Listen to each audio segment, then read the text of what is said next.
हिंदू धर्म में भगवान श्री कृष्ण को पूर्ण पुरुषोत्तम कहा गया है।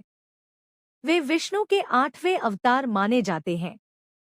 श्री कृष्ण केवल एक राजा या योद्धा ही नहीं थे, बल्कि वे प्रेम, करुणा, नीति, बुद्धि, भक्ति और कर्म के साकार रूप थे। उनका जीवन बाल लीलाओं से लेकर महाभारत के युद्ध तक मानव जीवन के हर पक्ष को छूता है। कंस का अत्याचार और कृष्ण का अवतार। मथुरा नगरी में राजा उग्रसेन का पुत्र कंस शासन करता था। कंस अत्याचारी, क्रूर और अहंकारी था। एक दिन आकाशवाणी हुई कि देवकी का 8वां पुत्र कंस का वध करेगा। यह सुनकर कंस भयभीत हो गया और उसने अपनी बहन देवकी तथा उसके पति वसुदेव को कारागार में बंद कर दिया।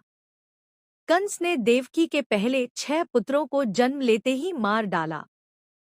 7वां गर्भ योगमाया द्वारा रोहिणी के गर्भ में स्थानांतरित कर दिया गया, जो आगे चलकर बलराम कहलाए।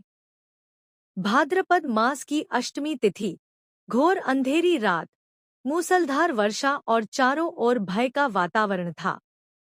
उसी रात देवकी के गर्भ से भगवान श्री कृष्ण का जन्म हुआ।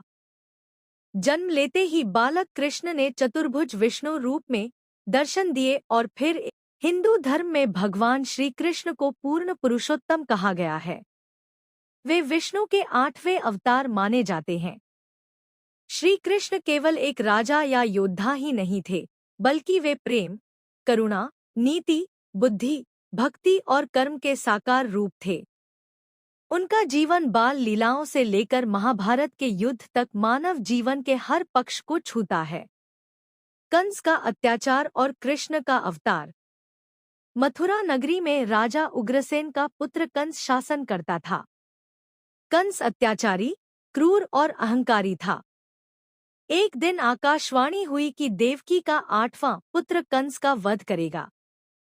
यह सुनकर कंस भयभीत हो गया और उसने अपनी बहन देवकी तथा उसके पति वसुदेव को कारागार में बंद कर दिया। कंस ने देवकी के पहले 6 पुत्रों को जन्म लेते ही मार डाला। 7वां गर्भ योगमाया द्वारा रोहिणी के गर्भ में स्थानांतरित कर दिया गया, जो आगे चलकर बलराम कहलाए। भाद्रपद मास की अष्टमी तिथि, घोर अंधेरी रात, मूसलधार वर्षा और चारों ओर भय का वातावरण था। उसी रात देवकी के गर्भ से भगवान श्री कृष्ण का जन्म हुआ। जन्म लेते ही बालक कृष्ण ने चतुर्भुज विष्णु रूप में दर्शन दिए और फिर